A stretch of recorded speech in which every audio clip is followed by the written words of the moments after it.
Welcome to the Creative Writing Career Podcast, where you learn how to make writing more than a hobby. Make it a career. And here are your hosts, Stephan Bugaj, Justin Sloan, and Kevin Tumlinson. Hello, everybody. This is the Creative Writing Career Podcast, and I'm Justin Sloan. I'm here with my co-hosts, Kevin Tumlinson and Stephan Bugaj. And today we have a... I went all Wolfman Jack for a second there. Hello, everybody. Hello. Yeah, and so today we have an amazing guest. We have Jason Denzel, and he is the author of a book coming out pretty soon called Mystic, and it's with Poor Publishing, and he's going to talk to us a little bit about that. But also, Jason Denzel is the founder of Dragonmount.com, the leading online community for Robert Jordan's Wheel of Time series, featured in USA Today, CNN, ABC, Wired, and the Los Angeles Times. Denzel lives in Northern California with his two young boys and studies, I might say this wrong, Choi Lee Kung Fu, and owns a lot of swords. And so you can find him at jasondenzel.com.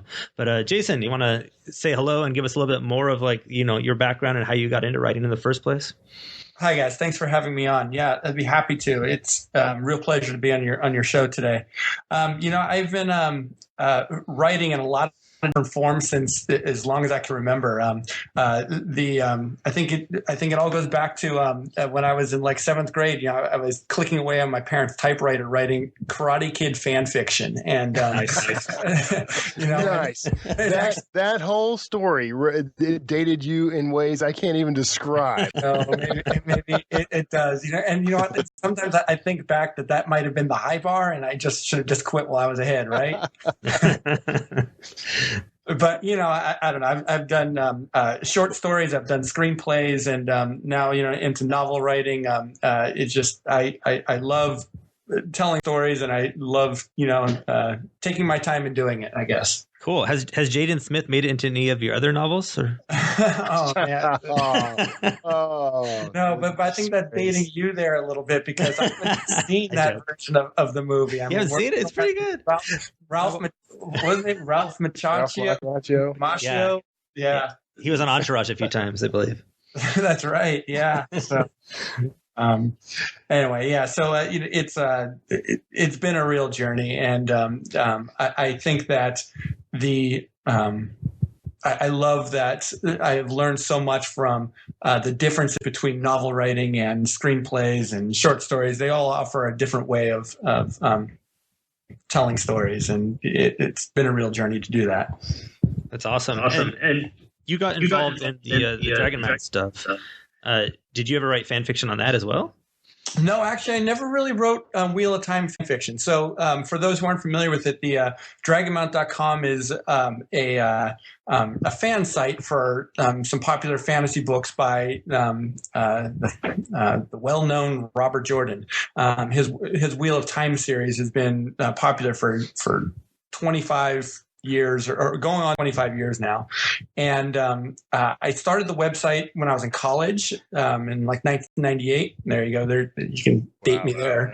Yeah. So just as like the internet was starting to explode, and everyone was moving out of the news groups and off of AOL and getting into actual browsers and websites and stuff. And so at the time I was looking for I had just finished whatever the latest book had come out in the series. There, at the time, there were 7 or 8 books, and out of what eventually became a total of 15 in the series.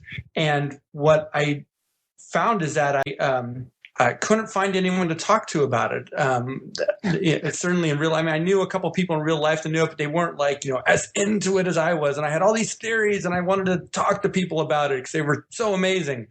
And so I ventured into some of the news groups, but I didn't quite get it. And a lot of the news groups and AOL chat rooms and all that kind of stuff back in the day, those were, kind of guarded by a lot of, even for the time, old school kind of, the people who've been doing it for a long time, and they weren't as welcoming to new people as at least that was my experience. And so I decided, what the heck, I know a little bit of HTML. I've got to make a website for a class I was taking. And so I put up this, really, really ugly website. And but it was pretty bad. And all right, so I'm getting on Wayback Machine right now. Oh man, and going to take a look. Okay, yeah, go ahead. And I've been on Wayback Machine to take a look, and there's been many. We're on like the 8th or 9th major iteration of the website in terms of look and design, and they just the further back you go, beware.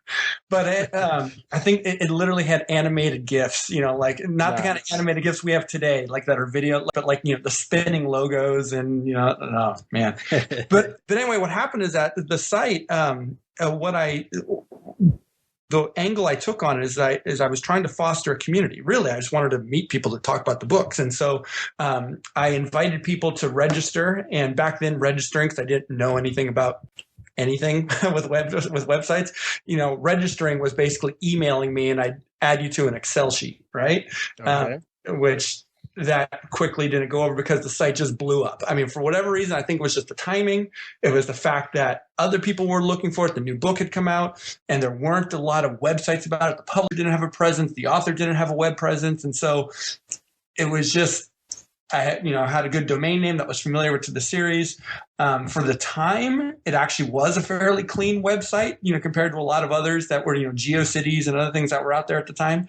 And so the site just really took off. And so within a couple months, I mean, we had thousands of, registered members, and people were signing up and sharing, chatting on, the little forums that I somehow managed to put up. And, so I mean, it just grew and grew, and then the years went by, and we started the publisher and the author Robert Jordan became involved. The publisher's Tor Books, who are now publishing me today, and so Tor and Robert Jordan, who didn't have much of a web presence in either, they leaned on us a little bit to kind of get word of mouth out. They didn't really know what to do with us either, and they accepted our enthusiasm. I say myself and my staff of all volunteers.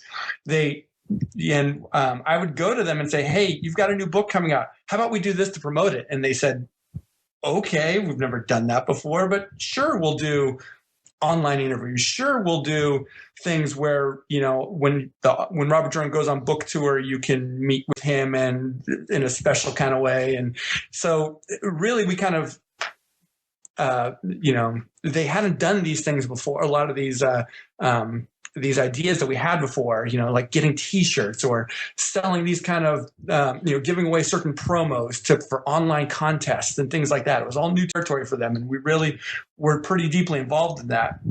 And so a lot of that collaboration is what they eventually would pitch to the news outlets, the CNNs and USA Today, and the angle being, hey, a best-selling author and working with the fans in new ways that hasn't been done before in publishing. And so that was a lot of the angles that that the news outlets would pick up on. So that probably ties into very much how you plan on running your campaign, I would imagine, for your book launch. And you probably learned a lot from that experience. What kind of main lessons do you think you can share that you're going to be implementing yourself? That's a good question. It's a little bit different in that, the name Robert Jordan, it carries a lot of weight, and the name Jason Denzel doesn't quite do that yet, And, you should totally start using Robert Jordan. I hear he's not using it anymore. Oh yeah, it may be, but certain. Denzel will be bigger pretty soon. Jason Denzel. Yeah, I don't know about that, but but Robert Jordan's pretty big shoes to fill there. Yeah, a little bit. Yeah. But I certainly learned a lot about marketing and publicity, in the fantasy genre when going through this with Tor and Robert Jordan, and the major difference is that besides the cloud is that really kind of the budget and everything else. Yes, I definitely think that in some ways. I have some good things going for me in terms of the fact that a lot of Wheel of Time's fans are familiar with my name, or I can, at the very least, I can reach out to the Wheel of Time community and make them aware of my project. And that's already been happening. And a lot of those Wheel of Time fans have been tremendously awesome. They and supportive and willing to dive right into my book and take a look at it and listen to it or read it. And I've had a lot of early supporters in that way. some things like with Robert Jordan, we've done. I did a book trailer for them years ago. We did things where we made T-shirts and bumper stickers, and we did these special programs where when Robert Jordan went to when Brandon Sanderson, the author who finished the Wheel of Time series after Robert Jordan passed away, Brandon was the author who was a kind of a successful mid-list author, just kind of up and coming. And then he got tapped to finish the Wheel of Time series, and it just, launched his career into the stratosphere. And now he is a name as big as Robert Jordan in his own right. Yeah. And, when he was finishing the Wheel of Time series, we dove in and we worked with the publisher to do things where fans would show up at the book signings, wearing special T-shirts, and they would help the local bookstore staff to, organize the lines, and they would, help make the event go smoothly. And then in return, they'd get they'd have the opportunity afterwards to go out to dinner with Brandon or Harriet. Harriet is Robert Jordan's widow, but also his editor who edited the Wheel of Time series. And my book tour that's coming up, I'm going to be going on tour with her, Harriet. Nice. So I'll be like the opening act for her. But anyway, so all that said, my book Mystic is not going to get the kind of publicity attention that a Wheel of Time book gets. And so, we're not going to have the T-shirts and the special fans and all that kind of stuff. We'll have some bookmarks, and we'll have, some other, some other fun giveaways and that sort of thing. But no book trailers. I did pitch, in my book, the main character taps into her magic through song. And one of the things I wanted to do is I pitched the idea to my publisher to actually have us record one of those songs, like hire a songwriter and hire a singer and actually produce an actual song. Wasn't quite in the budget, hoping that maybe for one of the sequels, if we have a little bit of success with the first book, maybe in the sequels we can do something like that. And if not, maybe that's just something that, I'll fund myself one of these days. I've got a great songwriter partner that I was working with, and we had a lot of great ideas when we were ready to go. Just needed to find a singer and hit the ground running. But that's the kind of thing that I think that we would do that would have been Wheel of Time-esque in terms of promotion. Okay, so you started writing, according to your website, you started writing this in 2013, right? Yes. 2013. And so what was sort of the process from starting to write it to getting it picked up? Like, how did that happen? Everyone's road to publication, I think, is different. And mine certainly is probably not a typical path. I began writing it in 2013. I had been previous to that, I'd been working on another novel that one of these days I hope to finish up and publish, but it was getting really long. It was, over 180,000 words. I mean, it was really, really, really long. And I wasn't done with it. And so, and also it was just more than I bit off too much, more than I could chew from, with that first project. So I kind of had to back up and say, okay, let me do a project that is something that I know I can get done in a reasonable time here. And also doesn't have a lot of the mistakes that I made in my first book. And so the biggest challenge for me was really, which is still kind of the challenge I have, is just getting the time to sit down and do it. I mean, I've got a full-time job. I've got 2 kids. I've got, I've got the website. I got a lot of other things going on too. And so just being able to find the time on a daily basis to sit down and write was the biggest challenge. But once the book was done, I had the opportunity to, and when I mean done, I mean once I had finished, the first couple of drafts, run it through, the brain trust of people I trust the most, run it through my writing group, gotten feedback from beta readers, who volunteered to read it. Once I was pretty certain that this is as far as I could take it without working directly with a professional editor, I sent it into Tor, and I had already established a strong working relationship with with the company in general, including with Tom Doherty, who's the president of the company. Tom and I are, I'm very lucky to say that, Tom counts me as one of his friends. And so we had met before several times and discussed writing and stuff. And so he had invited me that when I had something that was ready to go, to send it in to him directly. So I just, was able to kind of bypass that whole process of query letters and finding an agent and everything else. I sent it into Tom. With the next day he replied, "Hey, I'm getting on an airplane. I'll read it right away." He sent it to one of his senior editors, and then about a month later, I got a call from that editor saying, "We want to pick it up and we want to run with this." And I said, "That's great. Thank you. And this is awesome. But instead of one book, this is actually a trilogy. You want to buy all three?" And she said, "Sure, send me, a synopsis of, the next two books." And, I said, "Great, I could totally do that. And, I'll send it to you, the next day or, it was like a weekend. So, I'll send it to you on Monday. I'll give you," and she asked for like a chapter summary of, the second book and maybe just a page or so on the third book. So no problem. I got that. I hung up the phone and then had to go write those things and figure out what the second and third books were going to be about. But so that's really kind of how it happened. I mean, after I had an offer on the table, I went and reached out to an agent, that I knew and respected, and asked him if he wanted to represent the book and help me negotiate all the details. And he said he'd be happy to.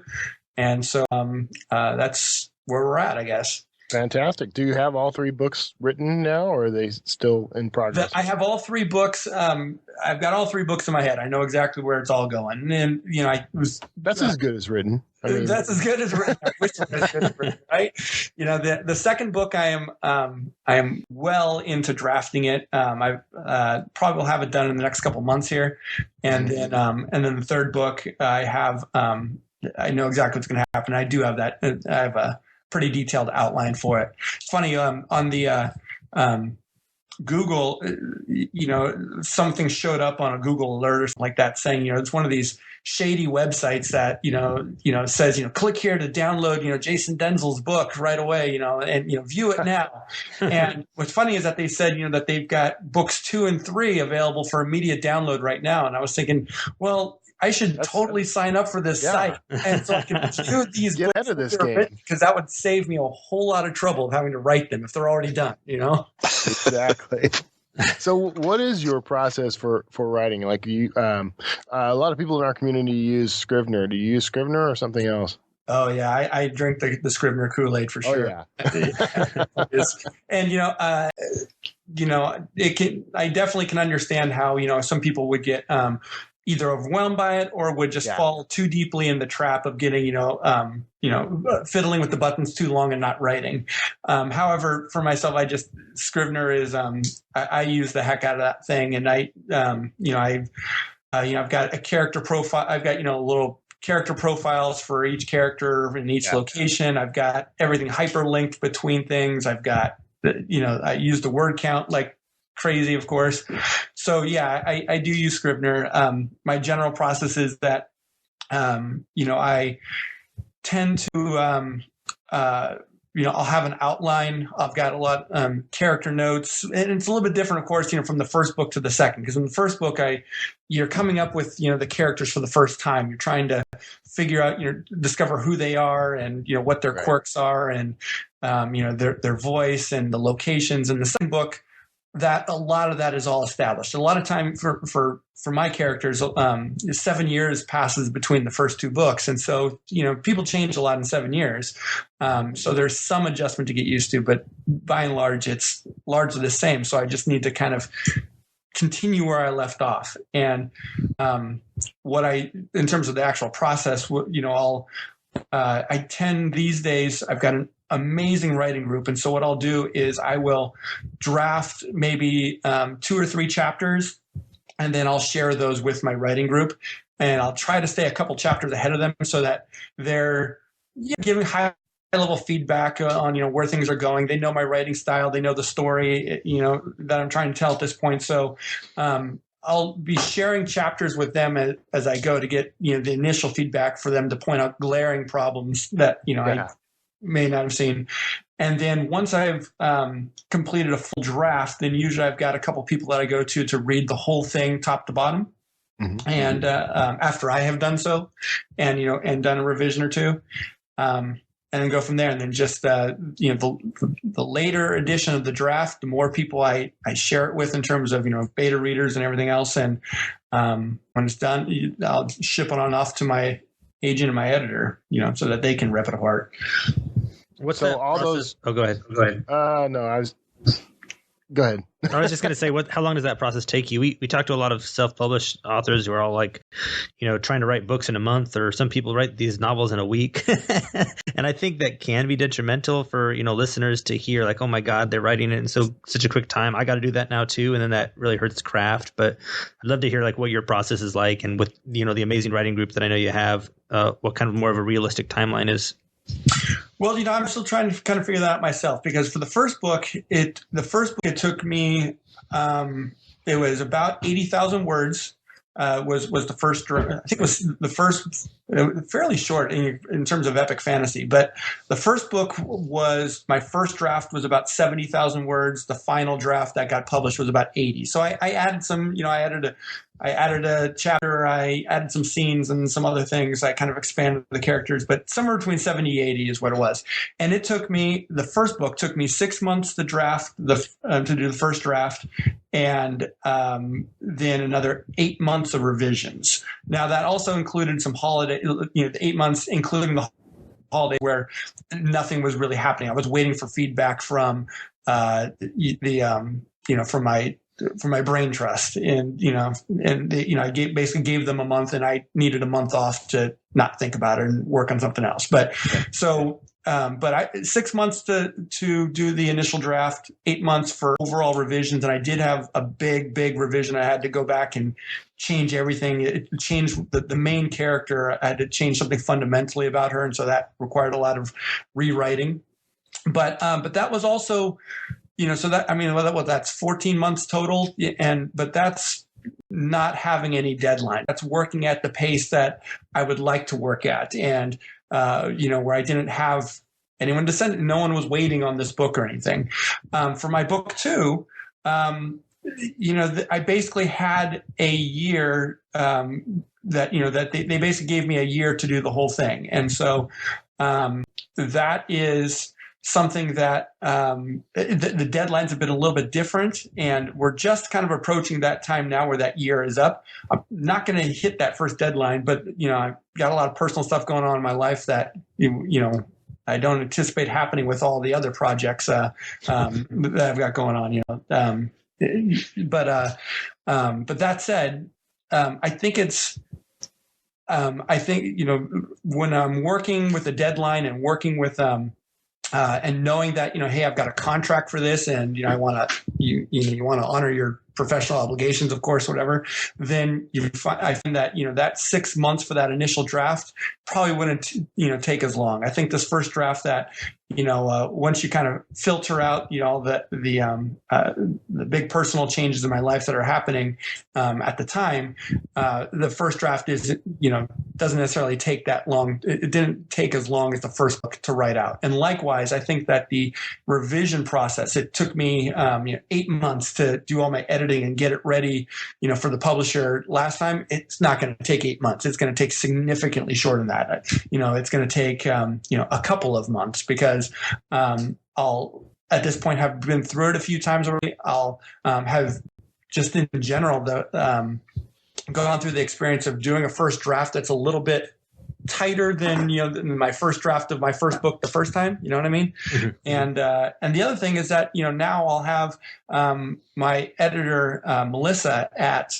Tor will be able to get her hands on it a lot quicker. And I think that before I didn't really have an editor. Before, with the first book, before I gave it to Tor, I didn't really have an editor. I was just working with my writing group and feedback, whatever. But with having an actual editor available on the on the project, she'll take a look at that first draft, and we'll be, doing our heavy revisions within first couple months and being done after that. So what do you have to do for the marketing side since you're traditionally published? What's your responsibilities? Officially speaking, nothing really. Awesome. Okay. Can I get this gig again? All right. Yeah. Traditional publication. But that said, the reality is that, any writer, whether you're traditionally published or, self-published, is that you're going to be peddling. You have to peddle your own book, and to some extent, of course. And so, I certainly have been trying to do that myself. I've got the Facebook page up and, website and lovely podcasts like this. So there's you definitely out there pushing your own stuff, but it is really, really nice to have get an email from the publisher saying, "Oh, we'll handle this. Don't worry about it. We'll get you in this program or this magazine or whatever." Nice. I think for a lot of writers, especially people who are doing their first big project, getting notes and figuring out how to address them, how to even organize them to line up with the scale of their project and so on, can be pretty daunting. Having just gone through it with your first novel, is there any advice that you can give to our listeners about how to not be overwhelmed by the notes and to actually process them in a useful way that's going to make their work better? That's a great question. And what I did for my process was, because, first of all, after I, stopped hyperventilating and freaking out after all the feedback everyone gave me, right? What I tried to do is I tried to parse I took all my notes in Scrivener, and I created a document where basically I put all the feedback into categories. So, Pamela, who is the main character of the book, I made a Pamela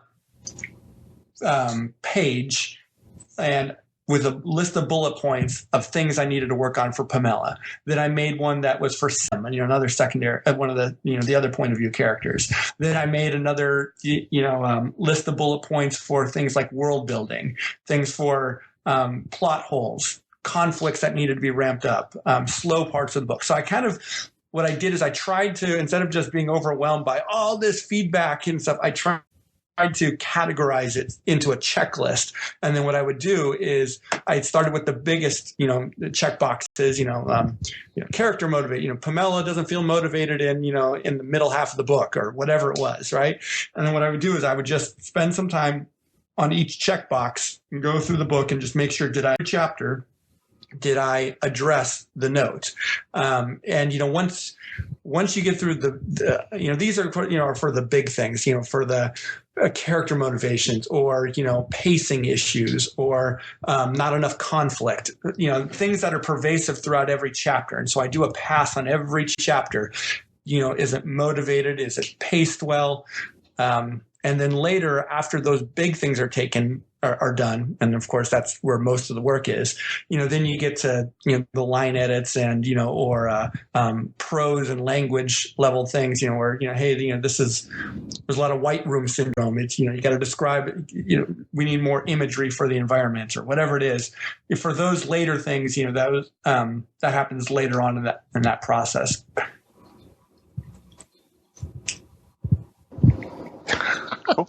I love when we have those moments of silence. I think of those as reflective moments. I think of it as how long does it take my finger to get to the mute button? See, and the thing was, I keep owning the mic. I've asked him 50 questions. I'm going to let Stephan and Justin ask for a while. And then you guys just drop out on me. Thanks. Well, we are coming up to the end. And so I wanted to see if Stephan had another question in there. I do, since we're coming up to the end, which is one of the things that has sort of become a recurring theme on this podcast so far is the idea of how building a community really helps you as a writer in so many ways. And you had this great experience of building this amazing, far-reaching community around your Robert Jordan fan site initially. And I'm wondering if you could give some advice to listeners who are looking to build their community about how to do that in a way that is genuine and helpful, and how that's benefited you and how they might be able to replicate some of that benefit for themselves. And how we get you to build a fan site about us. Yeah, become a New York Times bestselling author is the first step there, Justin. Yeah, I'm still hoping that someone will build a fan site for my book someday. I'm totally going to start a fan site for you now, and it's going to have animated GIFs. That's true. I'll have to start. If for the karma to all balance out there, the first fan site for my books is going to have animated GIFs. I think it comes down to that. When you give, you will receive. And what I mean by that is that, go out and support others in your community, support other writers, support other projects, other films, other games, whatever it is, by being helpful to others, people will, be drawn to you. You'll become involved in different communities. People will get to know you. You'll get to know others. Your craft will improve. Go out and, whether it is doing podcasts like this for you, what you guys are doing, you are helping yourselves by doing a podcast like this, of course.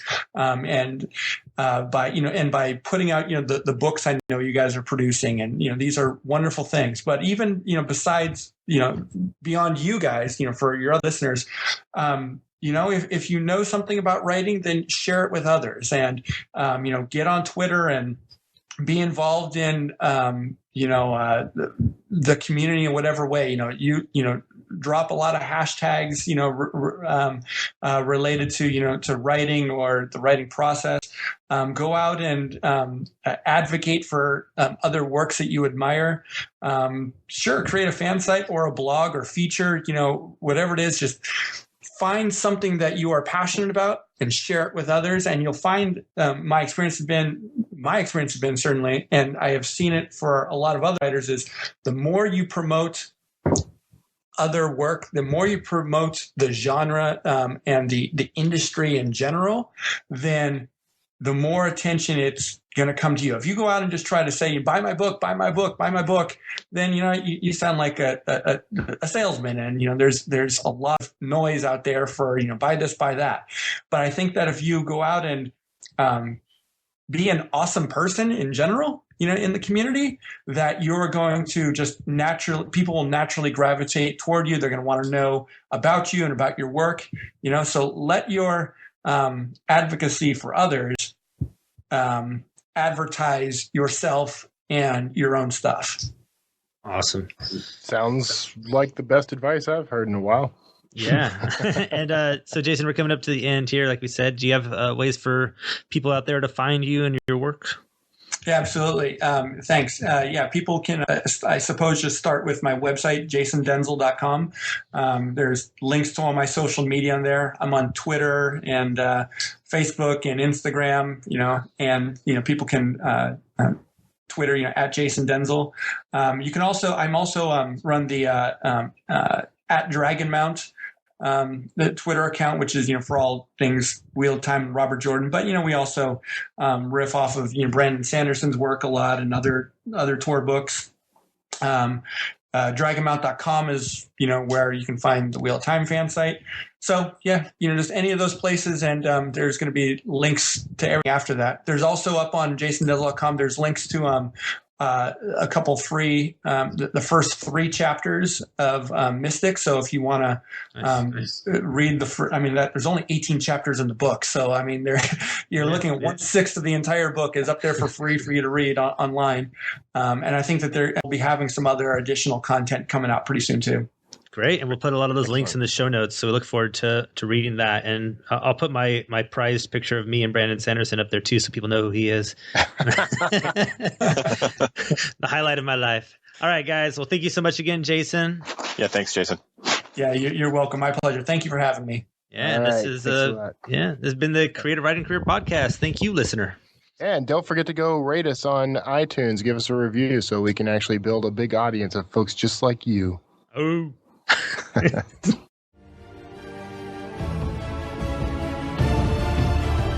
Thanks so much for listening to the Creative Writing Career Podcast with your hosts, Stephan Bugaj, Justin Sloan, and Kevin Tumlinson. We'll catch you next time.